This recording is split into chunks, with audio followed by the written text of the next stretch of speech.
Vehicle నిన్న హైదరాబాద్ నుంచి వస్తుంటే అర్థం దగ్గర బండి చేశాడు. ఒక అమ్మాయి స్కూటీ మీద చేసిందే మా ముందర నుంచి మట్టి పిల్ల అదృష్టవశాత్తు అమ్మాయి పంపించుకున్నాను.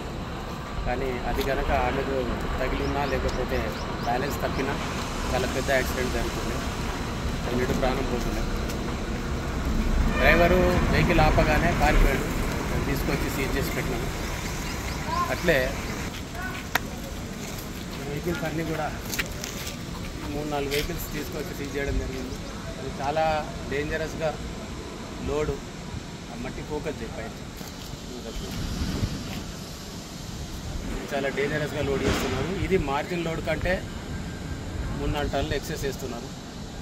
అందరికీ ఇదే ఒక సలహా సూచనగా ట్రాన్స్పోర్ట్ చేసే వాళ్ళందరూ ఇట్లా హై లోడు పేపర్ లోడ్ వేయకండి.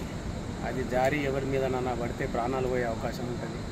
మొన్న నందిపేట దగ్గర కూడా ఒక కారు డ్యామేజ్ అయింది. వాళ్ళు నాకు అర్ధరాత్రి ఫోన్ చేసిండ్రు. అప్పుడు కూడా బండ్లు సీజ్ చేయడం జరిగింది.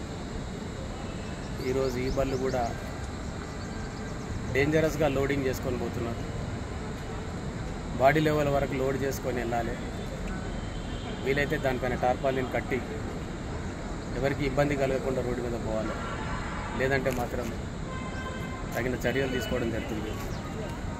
ఇదంతా కూడా ఉన్నతాధికారుల దృష్టికి వెళ్ళింది. వాళ్ళంతా చాలా స్ట్రిక్ట్ ఇన్స్ట్రక్షన్స్ ఇచ్చున్నారు. కాబట్టి దయచేసి ఈ లోడుని తక్కువగా తీసుకెళ్ళండి. కొంతమంది చెప్తున్నారు రైతులు వింటలేరని. రైతులకి నచ్చ చెప్పండి. ఇదంతా మీరు ఇంత ఎక్కువ వేస్తే ఒక 15-20 టన్నులు మీరు వేసుకున్నా అది దాన్ని కంపెన్సేట్ చేస్తుంది. అంతేగాని ఒకటేసారి ఒకే బండిలో ఇంతలా ప్రాణాలతో చెలగాట మాడతామంటే మాత్రం డిపార్ట్మెంట్ పరంగా చర్యలు తీసుకోవాల్సి ఉంటుంది. అందరికీ విజ్ఞప్తి, ట్రాన్స్పోర్టర్స్ అందరికీ దయచేసి గమనించండి. తక్కువ లోటు వాహనం నడపండి. లేదంటే తీసుకునే చర్యలు మీరే బాధ్యులు కావాలి.